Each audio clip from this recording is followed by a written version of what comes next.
Hello and welcome. It's Fun with Fiber and I'm Dolores. Today we're going to do some dyeing.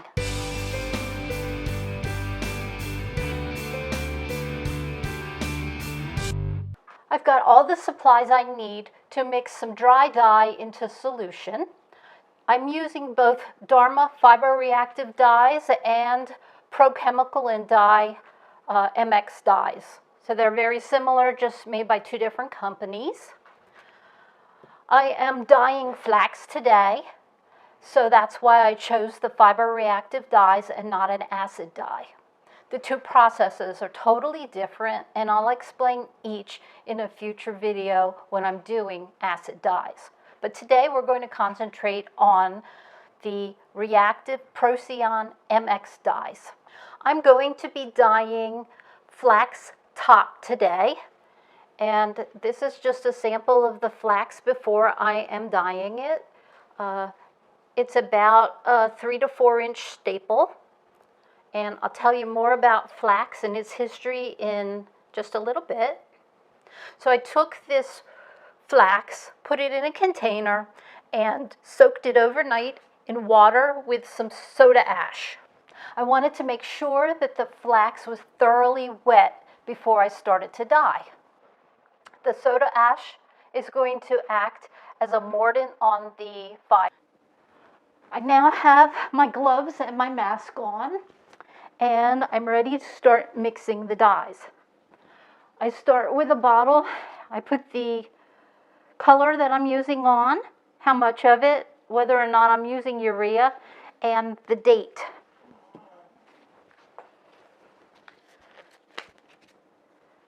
The time that you need to be careful with dye is when it's in the powder form, and that's the reason for all the protective gear. We're going to do orange. It requires 1 teaspoon of dye for a cup of water. So about a teaspoon. I'm going to put that in my measuring cup. Seal the dye and put it out of the way. Next I have the water with urea. It's 1 quart of water and a 1/4 cup of urea. The urea helps to dissolve the dye, and it is also going to work as a mordant. I'm going to put about 1/4 ounce of water in the syringe and just add a tiny bit of it to my cup. I always keep a rag available so that I don't have dye particles that I could pick up, get on my hands, and then get in my face later. So I'm finished with that. I like to use a skewer to mix it with. And to start with, we're making a paste. That's why I only put a little bit of water in. You can see there's lumps of dye sort of floating on top of the water right now. I'm trying to dissolve all of those, mash them in to the water before I add more volume of water. If you put too much water in, what happens is that dye will float on top of the water and you won't be able to get it dissolved into the mixture. So start with sort of a slurry or a paste to begin with. And this is the point you want to mix it really well. If you don't get all those lumps out, they can affect the dye job when you're dyeing, because those will be stronger points of dye in contact with your fabric or fiber. This is a Procyon MX dye. It's a fiber reactive dye, and it should not have hot water to dissolve it. The temperature of the water should be around 105 degrees, which is about body temperature, so it's comfortable. If you use water that's too hot, it will affect the dye, so we don't want to do that. Now, the acid dyes are a different story. They like hot water, but right now we're using fiber reactive. So I just want to sort of put a little bit more water in here and continue to stir and dissolve. Because I made that slurry, there's no particles floating on top. And I'm also looking for any particles that are not dissolved sitting at the bottom. Actually, this looks pretty good. So put this down, grab my bottle, my funnel, and I'm going to pour this directly into the bottle. Now to rinse this cup out a little more, I'm just going to add some of this urea water to it. I'll stir this around a little bit also to get any dye particles that are sticking to the wall of the cup. This is just helping to rinse out this cup, rinse out my bamboo stirrer, and also the funnel. And then I'm just going to fill this up.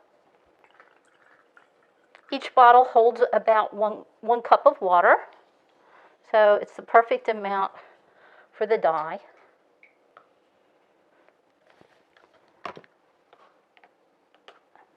That's done.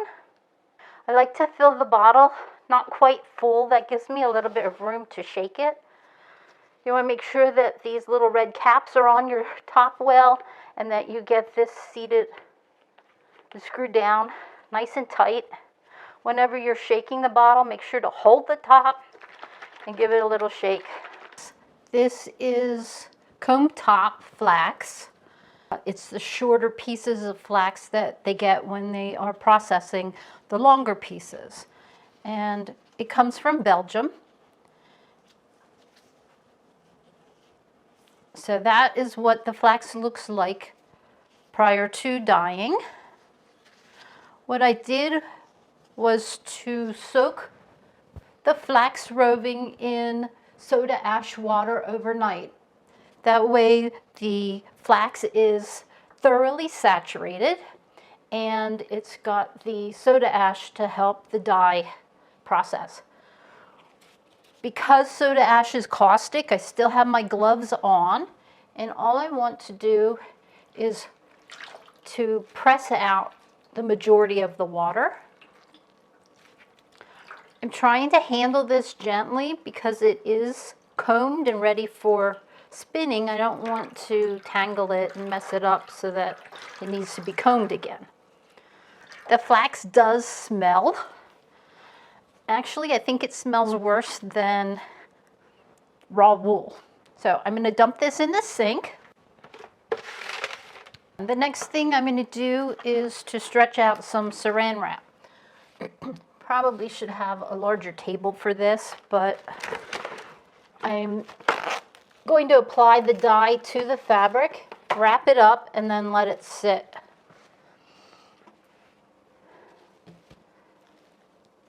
What I did to the roving, I'll be spinning this as a 2-ply. So I took the roving and laid it out in a double. You can see there's the 2 rovings. I doubled it up so I'll have approximately the same amount of fiber in each of my spinning.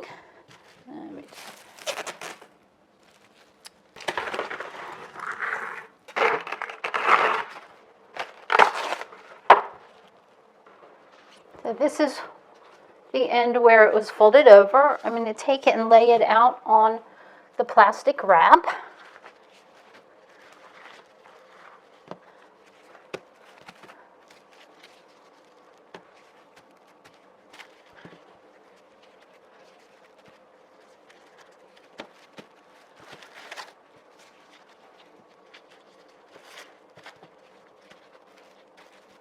This is 8 ounces of roving, so half a pound. And I'm going to start at one end and work my way around the roving, just squirting a little bit of the dye on it. The colors I have, I'll start with the lemon yellow. Give it a little shake in case anything has settled.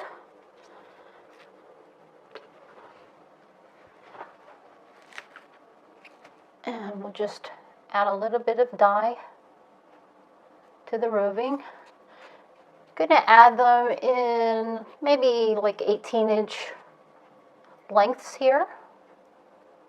I'm just trying to saturate it. Then this is my orange.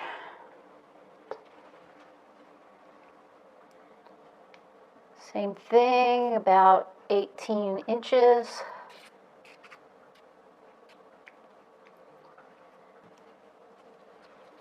Sunrise red.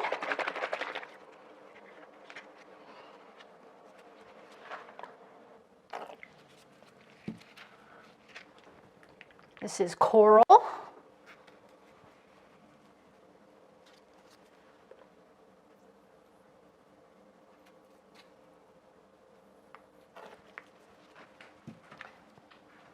And mulberry.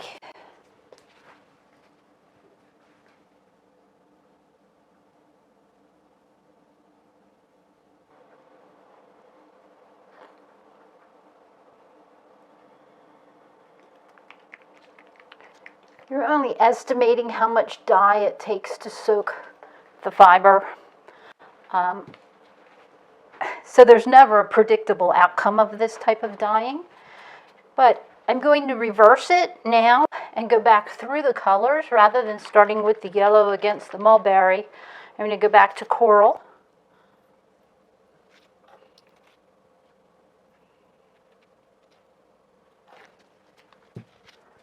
Sunrise red.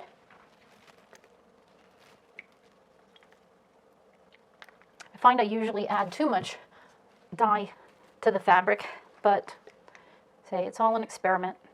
And this one is our orange.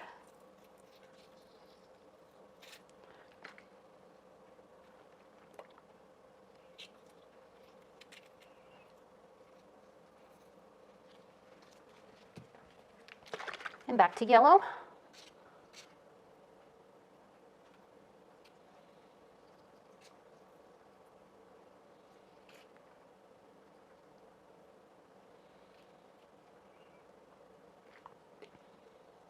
Because the yellow is a little bit lighter in color, I want to make sure to use enough yellow that it really dyes the flax. And then we'll go back around again. Orange.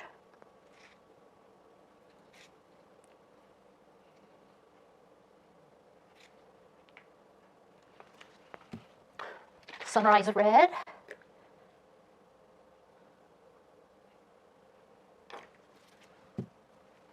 Coral.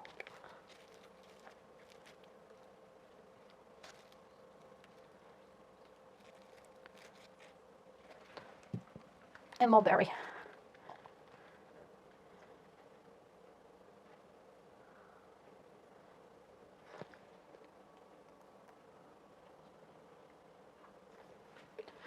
All right. And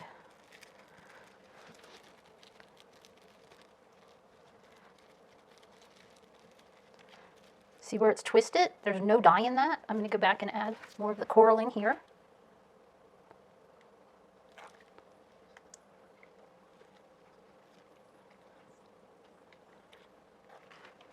And we've got mulberry.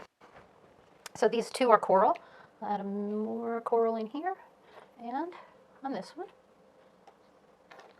And then back to the sunrise red.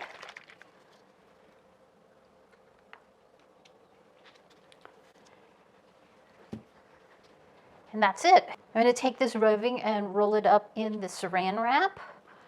But this and this I don't want next to the mulberry. So I'm going to fold that over to a different section. If the mulberry and some of the other colors get together, that's fine. But I don't want the yellow and the mulberry to mix. And we'll just fold this over and encase it. Again, I'm going to try to keep this yellow separate by just lifting it up on top of the saran wrap. Then it's in its own little package. These colors can touch. And fold this over, fold the other end over. And then I'm just going to curl it.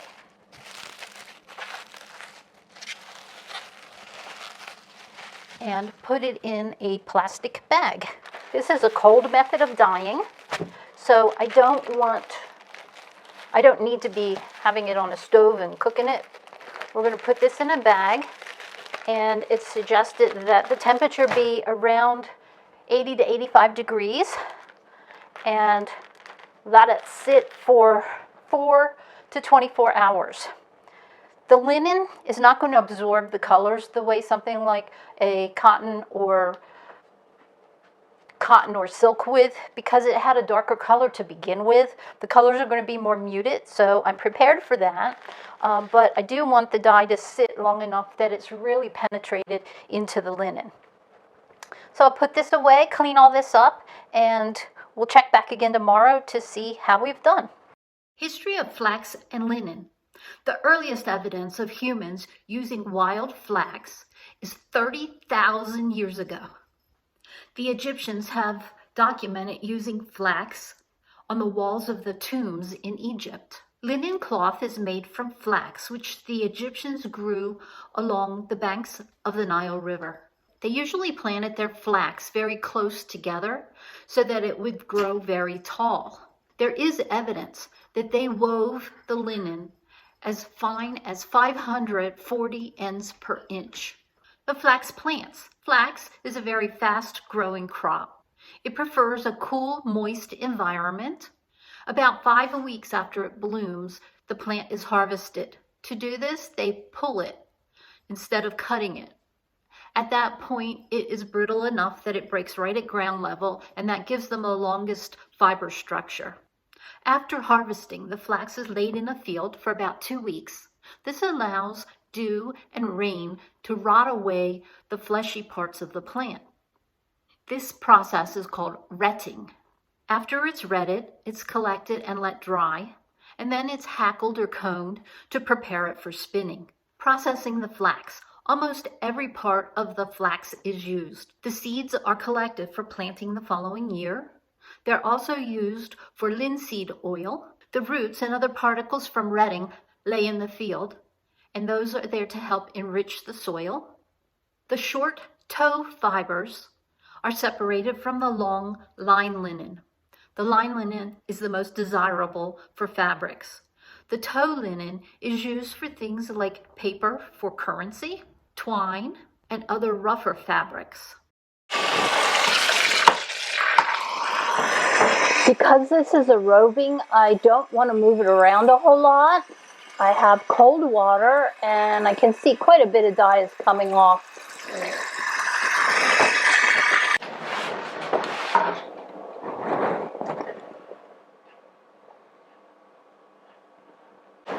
I moved the roving over to a pan of cold water. I want to let it just sit for a while to try and get whatever dye is going to come out of the roving. Colors are actually looking pretty good, except for where the yellow was. The darker colors have come out really nice. The flax has been sitting here in cold water for a little while, and you can see quite a bit of dye is still coming out of the fiber. I'm going to put it in the sink, rinse it, and then put it in some warm water with a little bit of detergent to wash the last bits of dye that are remaining. I wanted to show you the results from dyeing this flax top.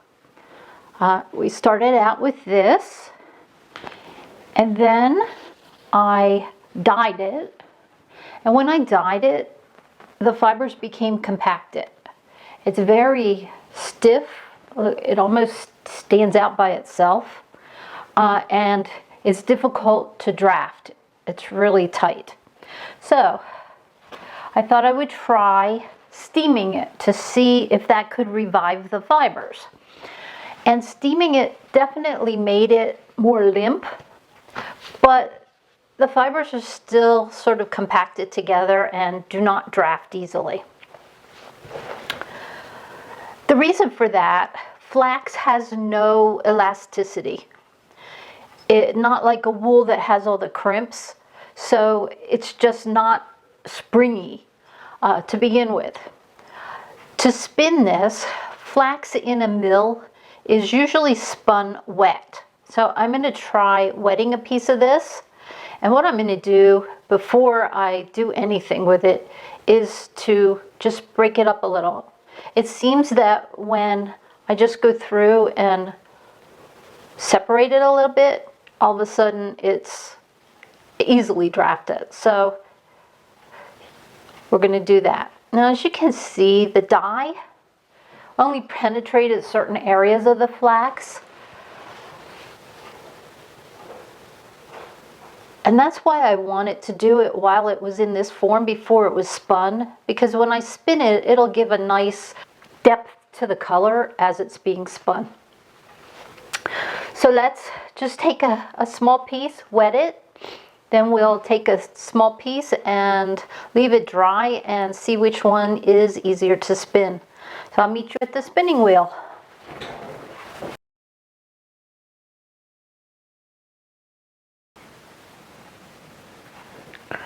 This is 8/2 cotton weaving yarn, and what I'm doing, it's a 2-ply. I'm trying to separate the plies so I can have a better idea how thick I need to spin the linen to get the same weight.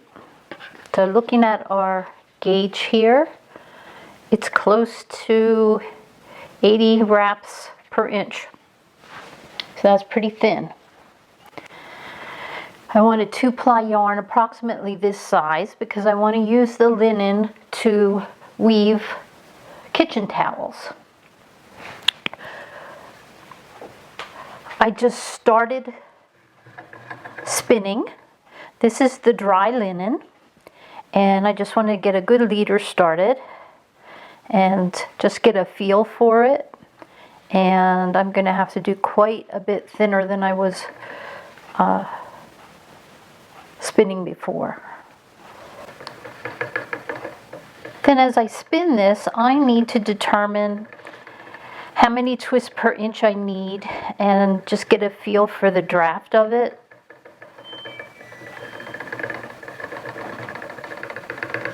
I'm spinning this worsted style, so just about an inch at a time.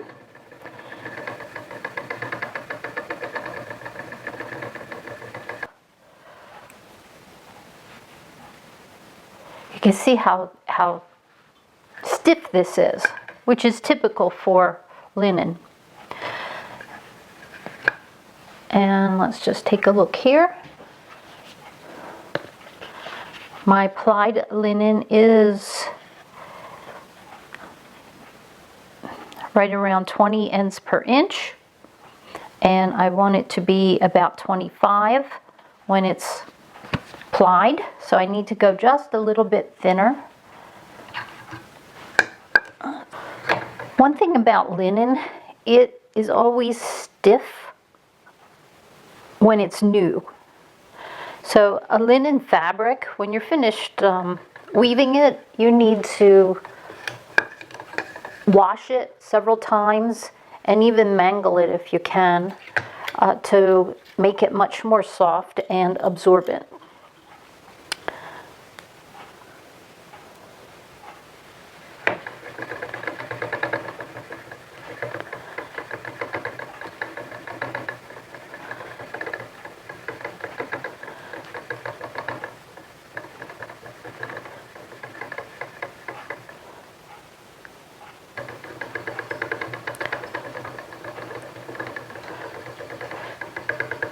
To start off, I'm just sort of trying to get a feel for the linen, how thick I want to spin it, how many twists per inch, and just how to draft it. I'm trying to get it as thin as I can.